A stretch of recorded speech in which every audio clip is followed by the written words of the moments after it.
Hai guys, welcome back to my YouTube channel. Oke, hari ini aku mau ngebahas seputar tentang kehamilan yang aku alami saat ini. Nah, biasanya kan ini sering dialami gitu sama ibu-ibu hamil di luar sana, apalagi ibu-ibu hamil muda gitu ya kan, yang baru pertama kali hamil gitu. Pasti banyak banget yang dapat nyinyiran gitu ya kan, baik itu dari tetangga, teman terdekat, bahkan keluarga sekalipun gitu. Oke, sebelum kita lanjut ke videonya, jangan lupa kalian klik tombol subscribe yang ada di bawah, kemudian kalian like sebanyak-banyaknya, dan juga kalian komen sebanyak-banyaknya di bawah. Oke, kita lanjut ke video selanjutnya. Kira-kira kalian pernah dengar nggak nih orang-orang di sekitar kalian yang suka banget bilang kayak gini ke ibu hamil? Ya ampun, udah berapa bulan hamilnya? Perutnya kok masih kecil aja? Bu, makan yang banyak. Kasihan itu bayi di dalamnya tuh kecil loh. Perutnya aja kecil kayak gitu. Please ya guys, mohon dengan sangat untuk nggak pernah mengatakan hal-hal yang kayak tadi ke ibu hamil yang ada di sekitar kalian. Atau mungkin bahkan di antara kalian ada yang sedang hamil gitu ya kan, sama kayak aku. Nah, yang sedang hamil nih sama kayak aku, gimana?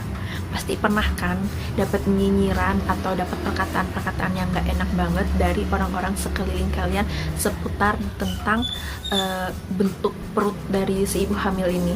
Sumpah ya, ini tuh aku ngalamin banget dan perasaannya itu super duper sakit banget. Mungkin ini bisa dibilang sakit tapi gak berdarah ya, kayak gini rasanya.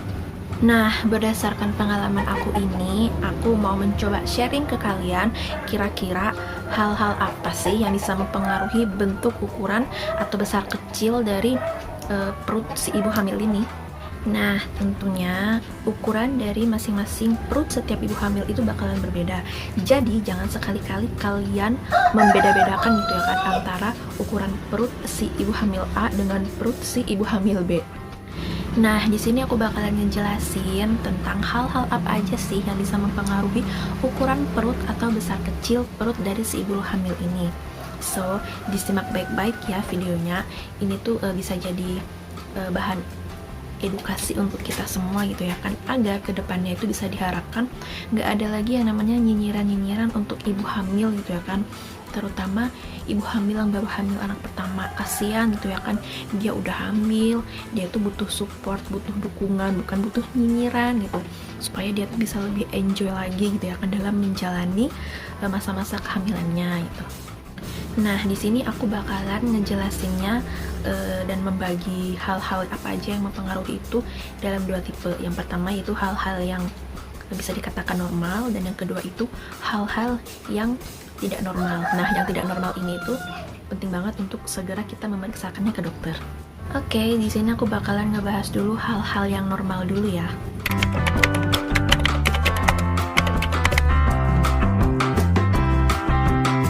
Yang pastinya di umur kehamilan 1 bulan, 2 bulan, 3 bulan itu perutnya nggak bakal bisa langsung gede ya guys.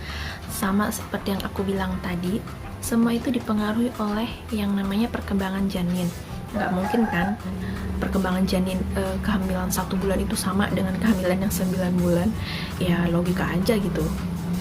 Nah, tentunya untuk perkembangan janin ini itu kan dipengaruhi juga oleh yang namanya proses. Nah, proses dari perkembangan janin ini itu yang bisa mempengaruhi ukuran besar kecil dari perut si ibu hamil. Yang pastinya kalau udah umur kehamilan 6, 7, 8, 9 gitu ya kan ya, pokoknya memasuki trimester kedua atau akhir dari trimester kedua, itu pasti perut dari si ibu hamil ini tuh udah nampak gitu ya kan, udah nampak gedenya seberapa gitu.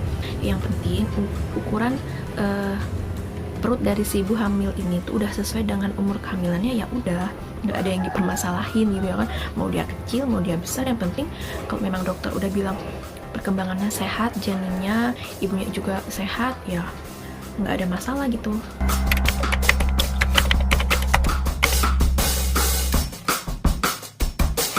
Untuk postur tubuh dari ibu itu sendiri yang memang mempunyai postur tubuh yang tinggi, misalnya contohnya seperti model, pramugari, dan seperti aku sendiri gitu ya kan, karena memang kebetulan tinggi aku itu 159 cm ya, masih bisa dibilang tinggi gitu ya kan.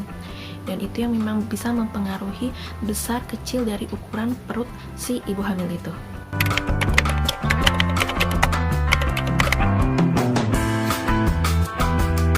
sama halnya dengan ibu yang mempunyai postur yang tinggi. Nah, untuk postur ibu yang gemuk ini biasanya juga bisa mempengaruhi besar kecil dari ukuran perutnya. Kenapa? Karena memang rahim dari ibu yang mempunyai postur gemuk ini itu tertutupi oleh yang namanya lapisan lemak perut. Nah, lapisan lemak perut ini yang bakalan mempengaruhi gitu ya kan ukuran dari perut si ibu ini. Misalnya kalau dia kehamilan 1 bulan, 2 bulan itu bakalan masih belum kelihatan besar gitu karena memang rahimnya masih tertutupi oleh yang namanya lapisan lemak dari perut.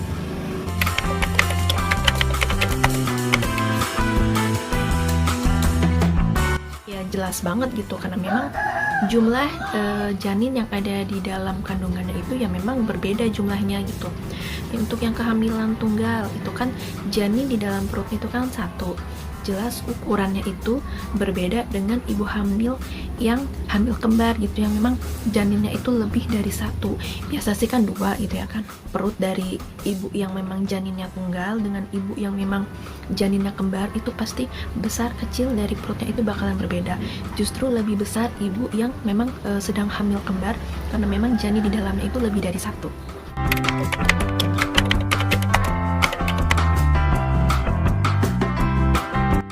Nah, untuk jumlah kehamilan ini itu juga bisa mempengaruhi loh. Misalnya nih, ibu hamil yang baru hamil anak pertama, itu bentuk ukuran perutnya itu jelas berbeda dengan ibu yang misalnya sudah hamil anak kedua dan seterusnya gitu. Ini karena bisa dipengaruhi oleh yang namanya otot-otot perut. Nah, untuk ibu hamil yang baru hamil anak pertama alias yang baru hamil pertama kali, itu jelas ya otot-otot perutnya itu masih kenceng. Jadi wajar kalau seandainya bentuk ukuran perutnya itu masih terlihat kecil karena kita bisa lihat dari otot-otot perutnya. Karena dia kan baru hamil pertama nih. Jadi ya istilahnya masih beradaptasi gitu ya kan. Sedangkan ini berbeda banget dengan ibu hamil yang memang sudah pernah hamil sebelumnya, alias dia mungkin sudah hamil untuk yang kedua kalinya ataupun seterusnya gitu ya kan. Nah, otot-otot perutnya ini kan istilahnya bisa dibilang lebih elastis gitu ya kan dari ibu hamil yang baru hamil pertama kali, karena memang dia kan sudah pengalaman hamil sebelumnya. Jadi istilahnya otot-ototnya itu ya istilahnya sudah beradaptasi gitu ya kan.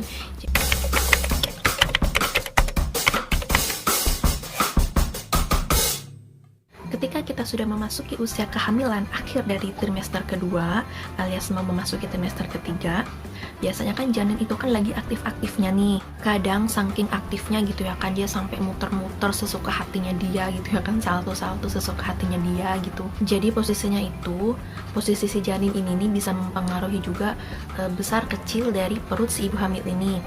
Nah, itu dia tadi penjelasan aku seputar hal-hal normal yang bisa mempengaruhi besar kecil ukuran perut dari si ibu hamil ini.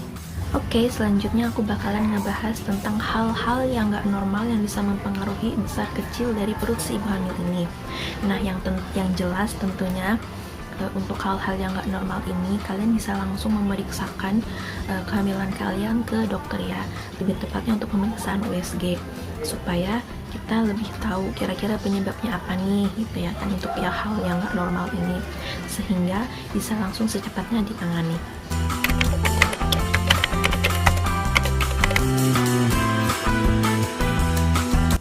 Ternyata banyak dan sedikitnya air ketuban yang ada di dalam kandungan kita itu bisa mempengaruhi juga besar kecil dari perut si ibu hamil ini loh.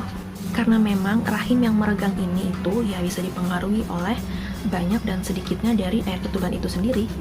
Karena biasanya ibu hamil yang memang memiliki air ketuban yang volumenya sedikit itu memang cenderung memiliki bentuk perut yang kecil gitu ya kan, berbeda dengan ibu hamil yang memang mempunyai volume ketuban yang bisa dibilang normal, atau mungkin bahkan kalau seandainya volume air ketubannya itu lebih banyak, itu jelas ya perut ukuran dari perutnya itu bisa lebih besar gitu dari ibu-ibu yang memang mempunyai volume air ketuban yang bisa dibilang normal.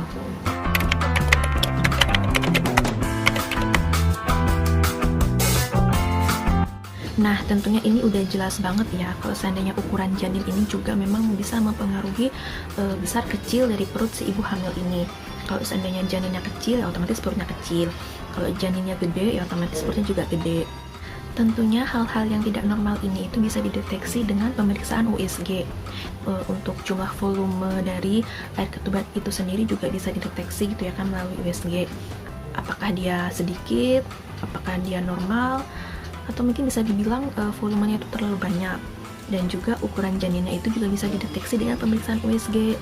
Jadi kita bisa tahu nih ukuran janinnya kita itu apakah sesuai dengan umur kehamilannya kita atau tidak. Nah, disitulah pentingnya rajin untuk kontrol kehamilan dan juga rajin untuk melakukan pemeriksaan USG. Nah, untuk pemeriksaan USG sendiri ini tuh minimal ya 3 kali selama kehamilan itu ya kan. Trimester pertama 1 kali, terus trimester kedua 1 kali, trimester ketiga juga 1 kali. Namun alangkah baiknya dan alangkah bagusnya gitu ya kan kalau kita melakukan pemeriksaan USG itu ya setiap bulan 1 kali. Kenapa? Karena memang supaya kita tahu gitu ya kan perkembangan janin yang ada di dalam kandungannya kita itu kayak gimana. Apakah dia memang berkembang dengan baik ataukah dia memang mengalami hambatan gitu ya kan dalam perkembangannya. Jadi di situ kita bisa tahu. Nah, selain pemeriksaan USG ini, kita juga bisa melakukan pemeriksaan setiap bulan ke puskesmas gitu ya kan. Jadi di situ kita bisa melakukan pemeriksaan ibu hamil entah itu di puskesmas ataupun di posyandu gitu. Nah, di situ nanti kita bakalan dilakukan yang namanya pemeriksaan fisik. Nah, di sini untuk pemeriksaan fisiknya itu bisa dilakukan untuk pemeriksaan perut gitu ya kan. Nanti bakalan diukur yang namanya TFU. TFU itu yaitu tinggi fundus uteri. Nah, di sini tinggi fundus uterinya itu bakalan diperiksa gitu ya kan sama ibu bidan. Nah, di situ bakalan ketahuan nih kira-kira ukuran janin aku itu bisa sesuai dengan umur kehamilan apa enggak gitu ya kan. Selain pemeriksaan fisik atau pemeriksaan perut, itu biasanya bakalan dilakukan yang namanya pemeriksaan timbang berat badan gitu ya kan. Karena memang notabene ibu hamil itu kan ya setiap bulannya itu memang harus ada kenaikan berat badan gitu. Tapi yang jelas untuk kenaikan berat badan dari si ibu hamil ini harus masih terbilang normal ya, jangan terbilang obesitas.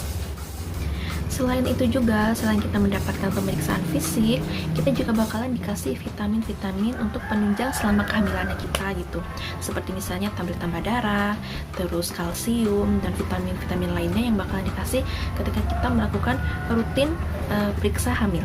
Semoga dari penjelasan aku ini bisa kalian pahami ya. Sangat banget diharapkan untuk tidak ada lagi yang namanya nyinyiran seperti itu tadi gitu ya kan. Yang suka banget membeda-bedakan besar kecil perut dari si ibu hamil ini. Padahal kalau mau dibilang itu nggak faedah juga gitu ya kan. Kalau membanding-bandingkan perut ibu hamil si A dengan perut hamil si B. Atau mungkin pengalamannya ketika dia hamil sebelumnya dengan pengalamannya kita yang baru pertama kali hamil, itu kan sering banget dibanding-bandingkan ya. Tapi ya please dimulai dari sekarang gitu, stop untuk membanding-bandingkan gitu, karena memang ya yang namanya dibanding-bandingkan itu gak enak banget ya kan.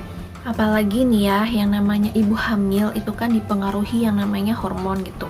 Jadi hormon ini juga bisa mempengaruhi mood dari ibu hamil ini. Kalau seandainya mood ibu hamil ini bisa stres, down gitu ya kan akibat dari nyinyiran kalian, itu kan kasihan juga gitu. Istilahnya ibu hamil itu kan memerlukan support, dukungan dari orang-orang di sekitar kalian, bukan malah istilahnya menjatuhkan dia gitu ya kan. Jadinya kasihan kalau seandainya dia stres, ya otomatis janin yang dia kandung ya juga bakalan ikut stres gitu. Iya, memang kita nggak bisa dipungkiri lagi ya, kita hidup di negara berflower, negara plus 62 yang memang dimana-mana kalau seandainya kita baru ketemu teman lama gitu ya kan, pasti ada yang namanya basa-basi gitu ya kan. Ya sekalipun bahasa basinya itu sebenarnya nggak penting banget gitu ya kan, harus sampai membanding-bandingkan ukuran perut dari si ibu hamil gitu. Yang penting banget buat ibu hamil, kalau memang kalian sudah tahu perkembangan janin kalian kayak gimana, terus kalau memang kalian udah rutin melakukan pemeriksaan kehamilan termasuk pemeriksaan USG, terus dokter bilang kehamilannya bagus, baik, sehat ibu, sehat janinnya, terus kalian mendapatkan nyinyiran kayak gitu, ya sudahlah, kalian percaya aja sama apa yang kalian alami sendiri ya kan. Oke, itu sekian video aku hari ini seputar kehamilan, semoga bermanfaat buat kalian semua. Oke, sampai jumpa di video selanjutnya. Dadah!